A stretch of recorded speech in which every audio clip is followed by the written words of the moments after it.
Plus, Tuhan kemudian kokohkan firman itu. Kan dikasih tanda ajaib. Tanda ajaibnya, mezbah itu akan terpecah, lalu kemudian abu di atasnya akan tercurah. Lalu sesudah dia mengatakan itu, benar-benar langsung terjadi.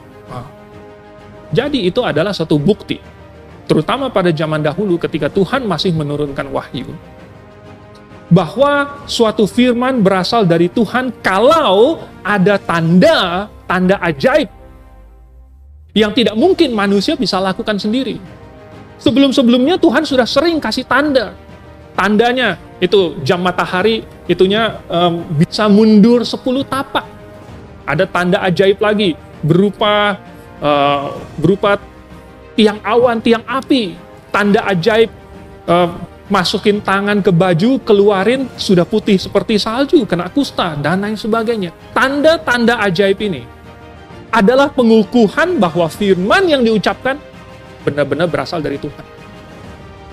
Jadi si abdi Allah dari Yehuda ini, ketika dia dikasih firman oleh Tuhan, dia ucapkan plus tandanya benar-benar terjadi, itu harusnya mengukuhkan di dalam hatinya. Ini adalah firman Tuhan, nggak mungkin salah.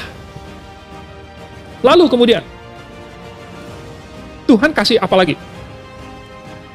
Tuhan kasih suatu ujian kuis dulu, pendahuluan. Jadi sebelum ujian yang berat, Tuhan kasih ujian yang ringan atau yang menengah. Nah, seperti Daud, sebelum ketemu dengan Goliat, dia lawan singa, dia lawan beruang. Nah, abdi Allah dari Yehuda ini, sebelum dia diuji oleh nabi tua itu, dia dites dulu sama Tuhan. Dia hafal nggak bahan pelajarannya? Yerobeam suruh, sini mampir dulu, makan dan minum, nanti saya kasih hadiah. Oh, si abdi Allah ini langsung dia sebutkan, ya kan? Pasal 1, ayat 1. Jangan kamu makan dan minum di tempat itu. Dan jangan kamu kembali melewati jalan yang sama. Wah, jadi saya nggak bisa. Sekalipun engkau memberikan kepadaku setengah dari kerajaanmu pun, saya nggak mau. Lulus. Bagus. Kuisnya lulus, saudara. Jadi Anda lihat, bahwa Tuhan bukan tinggal diam, dan Tuhan bukan membiarkan. Sebenarnya Tuhan sudah tahu apa yang akan terjadi. Dan sebelumnya Tuhan sudah kasih dia dukungan dulu. Sudah kasih firman. Sudah kasih peneguhan atas firman itu. Sehingga firmannya terbukti. Plus Tuhan kasih ujian yang ringan. Semuanya lulus. Tapi kenapa? Pada saat dia diuji oleh si nabi tua itu, dia jatuh.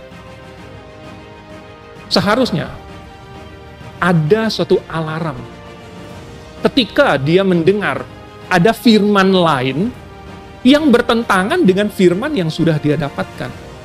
Plus dengan firman yang sudah dikokohkan. Ini sekarang tiba-tiba ada firman lain. Ngomongnya, ngaku-ngakunya dari malaikat lagi. Ya kan? Oh, aku juga nabi, aku juga hamba Tuhan. Saudara, diperlukan kewaspadaan. Justru yang dari luar itu yang langsung kelihatan ini beda, ini pasti salah, itu tidak terlalu berbahaya. Langsung ditolak. Tetapi yang berasal dari dalam, dari yang ngaku-ngaku teman, dari yang ngaku-ngaku dari Tuhan, yang mengatasnamakan Tuhan, bahkan melihat malaikat atau dapat mimpi, Roh Kudus, dibawa jalan-jalan ke surga, ke neraka, tur, dan lain sebagainya. Ini yang berpotensi menyesatkan orang yang tidak waspada. Karena dia tidak mewaspadai adanya kemungkinan penipuan. Oh, saudara, kalau orang, dia pikirannya kosong, kalau dia tidak berpengalaman, lalu datang seorang penipu, scam, lalu bilang dia menang, dapat lotre, dapat undian. Saya juga pernah kena tipu, saudara. Ya, ada yang bilang mesti begini, oh ini mesti download aplikasinya. Download aplikasinya lalu kemudian mesti isi password dan lain sebagainya. Hati-hati saudara, orang yang tidak waspada, orang yang tidak berpengalaman, tidak tahu bahwa ada penipu. Dan penipu di dalam kekristenan itu lebih banyak daripada yang di luar, yang cari duit itu, saudara. Karena hanya satu yang benar, yaitu yang sesuai dengan Alkitab.